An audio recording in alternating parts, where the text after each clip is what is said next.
Henry. Ahoj, lásko, kde jsi byla? Tady. Ani jsem se odsud nehnula. Ty jsi sebral mozek Alberta Einsteina.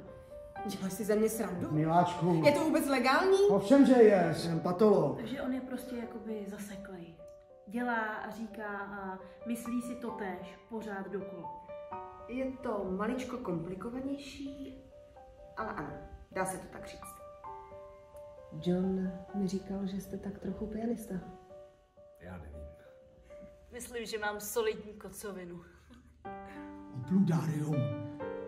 Udělal jsi z toho obludárium. Mozek je automat na vyprávění příběhů, které nás mají ošálit. A je v tom vážně dobrý. Měl bys ten podělaný orgán prostě nechat